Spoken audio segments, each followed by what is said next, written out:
Though Richard Jewell was hailed as a hero for his role in discovering the bomb and moving spectators to safety, news organizations later reported that Jewell was considered a potential suspect in the bombing. Yeah. 4 days afterward, and shortly after a brief mistaken detainment of 2 juvenile persons of interest at the Kensington MARTA station, Jewell at the time was unknown to authorities, and a lone wolf profile made sense to FBI investigators after they were contacted by his former employer at Piedmont College. Damn, so Piedmont College was like, this dude's sketchy. You look into him. Right. You might want to check this guy out. All right. Jewell was named a person of interest, although he was never arrested. His home was searched, his background exhaustively investigated, and he became the subject of intense media interest and surveillance, including a media siege of his home. Media's a bunch of trash, dude. The garbage. October 26, 1996, the U.S. Attorney General in Atlanta, Kent Alexander, sent Jewell a letter saying, based on the evidence developed to date, Richard Jewell is not considered to be a target of the federal criminal investigation. So it went from July to October. He's getting all this hate. Right. The letter did not include an apology, but in a separate statement issued by Alexander, the U.S. Justice Department regretted the leaking of the investigation. Sure you do. You know you regret it because you're about to get some lawsuits on all your asses. Well, the separately issued statement said that Jewell endured highly unusual and intense publicity that was neither designed nor desired by the FBI. Yeah, right. And in fact, interfered with the investigation. And that the public should bear in mind that Richard Jewell has at no time been charged with any crime in connection with the bombing, and the property that was seized during the court-authorized search of his house, they will be returned. Have been returned. Oh, have been returned. New York Times reported that the statement was highly unusual because it was a tactic admission by FBI that they had been wrong in their suspicion of Mr. Jewell. So? At a press conference in July 1997, U.S. Attorney General Janet Reno expressed personal regret over the leak that led to intense scrutiny of Jewell. She said, "I'm very sorry it happened. I think we owe an apology. I regret the leak." They still never apologized. I regret the leak. Right, how's that? Did the guy get fired? Whoever leaked it out to the press? Did they get fired? Probably not. That's very Janet Reno. No, exactly. She was probably the one that directed the leak.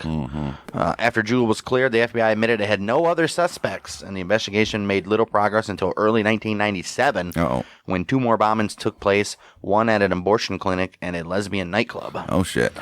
Both in the Atlanta area. Similarities in the bomb design allowed investigators to conclude that this was the work of the same perp. Or a copycat. Oh, yeah. Well, how would you know how the bomb was specifically made, though? True. One more bombing of an abortion clinic, this time in Birmingham, Alabama, which killed a policeman. Oh, shit. Working as security guard and seriously injured nurse Emily Lyons. That gave the FBI the crucial clues, including a partial license plate. Getting somewhere now. Well, you know what? Georgia... the police station should be sued anyway because there's no reason this guy's going out there being a police officer and have to take a second job as a security guard. What's that got to do with anything? Risk their lives for us. So then they have to work 2 jobs. I'm sure he gets paid probably better money than being a security guard.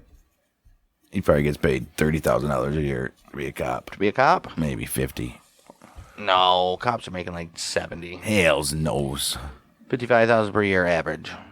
Over $15,000 more than the average annual salary of anybody else. Well, this was April 2022 or 2020. $67,000 is the average. Richard Jewell ain't done yet because after he was dropped as a suspect, Jewell filed libel suits against the FBI, the Atlanta Journal-Constitution, CNN. Gee, CNN just been getting sued forever, huh? He did a Kyle Rittenhouse. All right, the New York Post and Piedmont College. Yeah, Piedmont College should be the first one. They're the ones that even said anything. Right.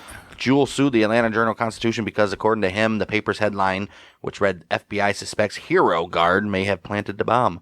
He said it pretty much started the whirlwind. Right. In one article, the Journal-Constitution compared Jewell's case to that of a serial killer, Wayne Williams. Oh, jeez. You guys will hear about Wayne Williams? Wayne Williams. Oh, the child murders. Oh, yeah, dude. That's a big thing. Yeah. Atlanta Journal-Constitution needs to definitely pay this guy some money, comparing him to a guy who was going around murdering a bunch of kids. Dude. I mean, that's just ignorant. Sensational-ass headlines. The newspaper was the only defendant that did not settle with Jewell.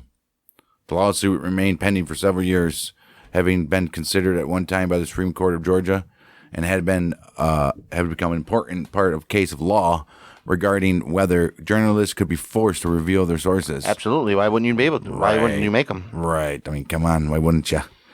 Jewell's estate continued to press the case even after his death in 2007. But In July 2011, the Georgia Court of Appeals ruled for the defendant. That's so stupid. The court concluded that because the articles in their entirety were substantially true at the time they were published, even though the investigators' suspicions were ultimately deemed unfounded, they cannot form the basis of a defamation lawsuit. I mean, I guess written in the moment where even law enforcement was searching this dude's house and seizing his property and shit. I mean, can see if they kept on putting out articles after even articles. after, right? Right, articles after articles, but just that one, and then, what can you do, man? If you're reporting real-time stuff, I mean... Tom Brady should sue the TMZ then. Everybody should sue TMZ then. Although CNN settled Jewell's libel suit for an undisclosed monetary amount, CNN maintained that its coverage had been fair and accurate. Jewell sued NBC News for this statement made by Tom Brokaw. The speculation is that the FBI is close to making the case. They probably have enough to arrest him right now, probably enough to prosecute him, but you always want to have enough to convict him as well. There are still some holes in this case. Which is everything.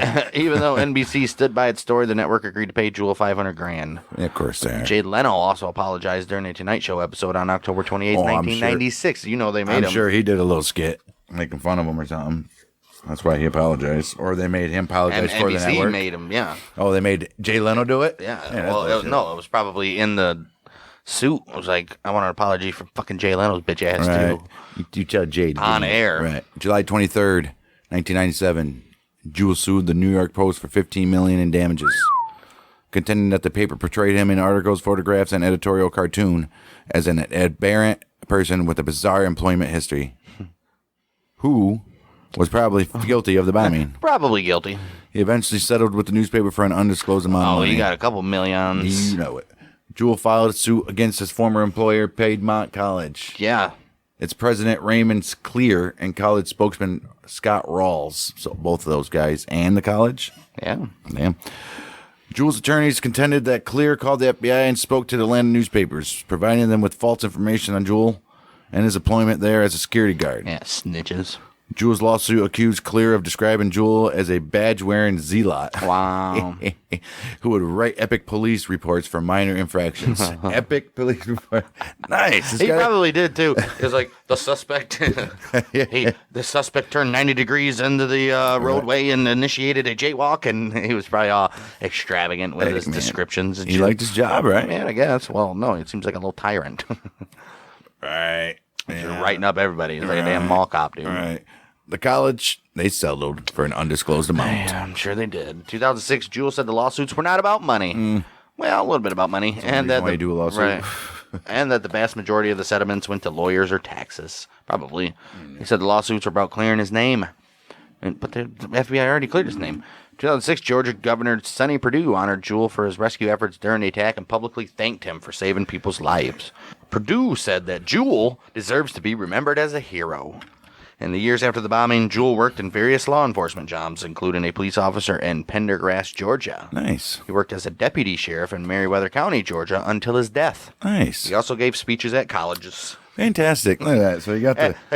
Ironically, the speeches at colleges probably paid more than a year's salary as being a police officer. Yeah. Dude. Look at Hillary and Bill. Dudes are getting like $1 million to go do speeches. Man. July 30th, 1997, Jewell testified before a subcommittee of the U.S. House of Representatives, in which he called for an independent investigation into methods used by the FBI during their investigation of him. Yeah, well. He appeared in Michael Moore's 97 film, The Big One. He had a cameo in the September 27, 1997 episode of Saturday Night Live, in which he jokingly fended off suggestions that he was responsible for the deaths of Mother Teresa and Diana and Princess of Wales. Diana is the Princess of Wales. Diana and the Princess of Wales. Oh, shit. Jewell married Dana Jewell. That wasn't her name when you married her, obviously. Right. Jewell married Dana in 1998. Just Dana. What do I call you, Dana? They remained married until his death, obviously. The couple moved to a farm they bought together in south of Atlanta. Together, my ass. Well, I don't know. He didn't get no money until like 2004, so... 2001, Jewell was honored as the Grand Marshal of Carmel, Indiana's Independence Day Parade. Don't know why, all the way in Carmel, Indiana. What the hell? Jewell was chosen in keeping with the parade's theme of unsung heroes. Okay, now I know why. Each anniversary of the bombing until his illness and eventual death, He privately placed a rose at the Centennial Olympic Park scene where spectator Alice Hawthorne died. All right. Good for you, bud. All right. Jewell had been diagnosed with diabetes February 2007, suffered kidney failure, and other medical problems related to his diagnosis in the following months. Yeah, if you ever seen a picture of him, of course he's got diabetes. Yeah. His wife, Dana, found him dead on the floor of their bedroom when she came home from work on August 29th, 2007. He was 44. An autopsy found the cause of death to be severe heart disease and diabetes and related complications as a contributing factor. Yeah, heart disease. I wonder why. Sad little guy, huh? Dude looked like he ate 2 boxes of pizza a day. He wasn't that big.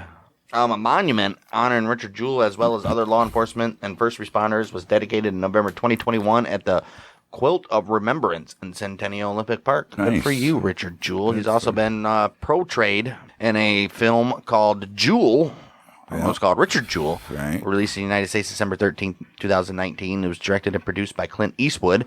Written by Billy Ray. Based on a 1997 article, American Nightmare, the Ballad of Richard Jewell by Marie Brenner. And the book, The Suspect in Olympic Bombing, the FBI, the Media, and Richard Jewell, the man caught in the middle. Too long of a... Terrible.